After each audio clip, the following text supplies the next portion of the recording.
नमस्कार दोस्तों, stock market studies में फिर से एक बार आपको स्वागत है।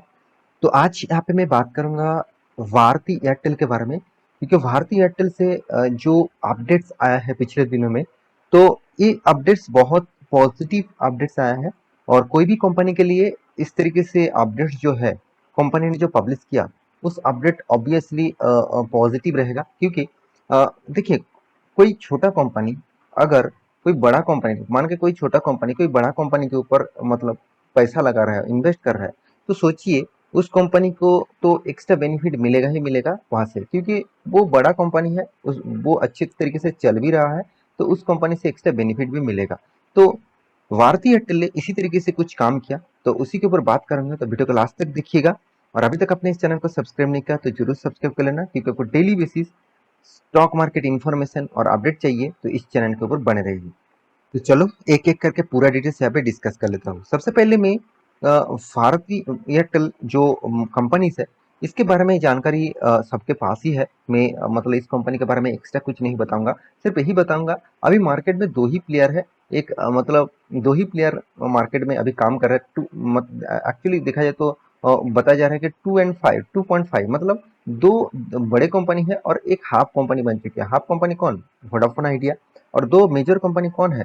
एक है जियो और दूसरा है भारती एयरटेल। तो इस दोनों कंपनी अभी मार्केट में राज कर रहा है। तो अभी पिछले दिनों में एक न्यूज भी आपको सामने पब्लिश किया था। अदानी ग्रुप भी यहाँ पे एंटर होने वाले हैं। तो अदानी ग्रुप के भी एंटर होना कोई मतलब इतना हल्के में भी नहीं लेना चाहिए, क्योंकि अदानी ग्रुप ने बताया, उन्होंने जो 5G का एंटर होने वाला 5G के ऊपर जो एंटर होने वाला है, वो 5G टोटली खुद के बिजनेस के ऊपर यूज करने के लिए एंटर हो रहा है।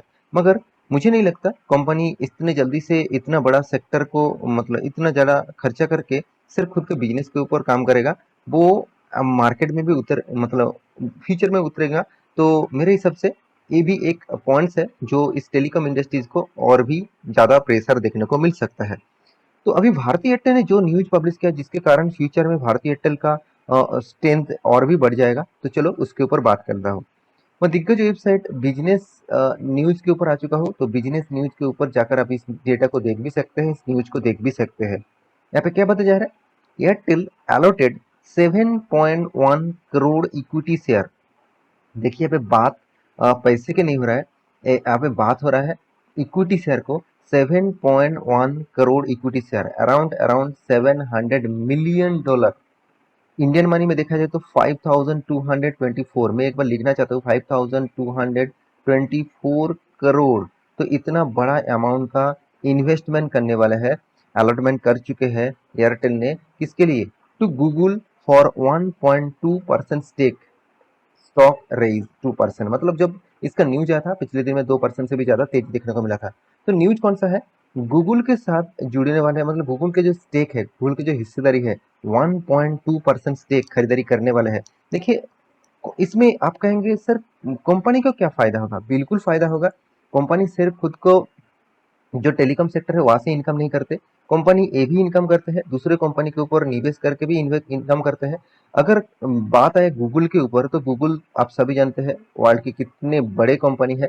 और आज गूगल के नाम बच्चे बच्चे भी जानते हैं, छोट मतलब जन्म होने के बाद भी सबसे पहले वो गूगल और यूट्यूब के नाम जान जाता है। और कुछ जान पाए ना पाए, इस दोनों चीज को तो जरूर जानता है। तो इसी कंपनी के ऊपर भारतीय एयरटेल ने क्या किया? यहाँ पे इन्वेस्टमेंट किया। ये बहुत बड़ा बात है। यहाँ पे देखते हैं telecom operator Bharti Airtel has allotted over 7.1 crore equity share to interest measure sorry माफी चाहता हूँ, to internet measure Google rupees R S 734 Apis.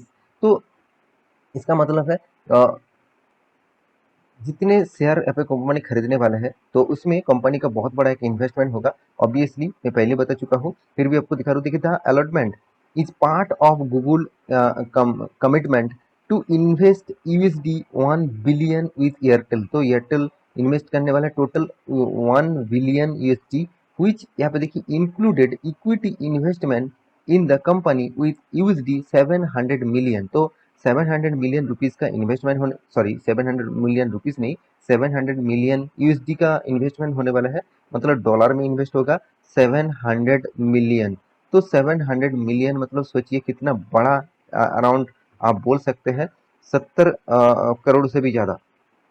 तो यहाँ पे देख सकते हैं टोटल अबाउट रुपीज 5224 करोड़। तो कोई छोटा मोटा निवेश नहीं है, कितना बड़ा निवेश है। देखिए आप सभी जानते हैं यार, भारतीय एयरटेल का मार्केट कैप भी कितना बड़ा है।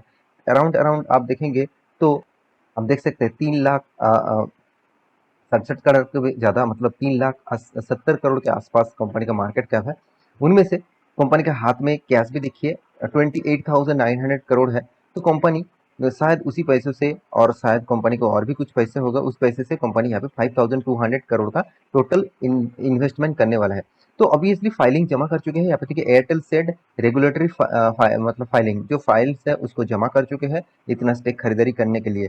तो मेरे हिसाब से ये बहुत बड़ा एक पॉजिटिव न्यूज़ है। पॉजिटिव न्यूज़ क्यों क्यों बता रहा हूँ, क्योंकि आप जानते हैं कंपनी, जब मैं बार बार बोल चुका हूँ, जब छोटा कंपनी जब बड़ी कंपनी के ऊपर निवेश करते हैं, और जो कंपनी वर्ल्ड की एक जबरदस्त नंबर 1 रैंकिंग में है उस सेक्टर का, तो सोचिए उस कंपनी को फायदा ऑब्वियसली मिलेगा ही मिलेगा। तो ये भारतीय एयरटेल हमेशा इस तरीके से काम करते हैं। पिछले भी एक वीडियो में आपको बना के दिया था कि भारतीय एयरटेल ने एप्पल के ऊपर भी इन्वेस्ट किया था, साथ ही साथ अभी गूगल के ऊपर देखने को मिल रहा है। तो एक्चुअली कंपनी हमेशा खुद का पैसे को डाइवर्सिफिकेशन करके रखते हैं, क्योंकि शायद उस कंपनी के ऊपर कभी भी मतलब प्रॉब्लम्स आए तो वो पैसे को वो रीयूज कर सकते हैं। तो मेरे हिसाब से वोडाफोन आइडिया इस तरीके से काम नहीं करते, रिलायंस जियो भी करते हैं, मगर रिलायंस जियो को अभी आज तक मैंने एप्पल के सॉरी गूगल के ऊपर निवेश करने के लिए नहीं देखा हो। तो मैं भारतीय एयरटेल के ऊपर बहुत बार देख चुका हूँ इस तरीके से, मतलब फॉरेन कंट्रीज का जो स्टॉक है उस मतलब कंपनीज है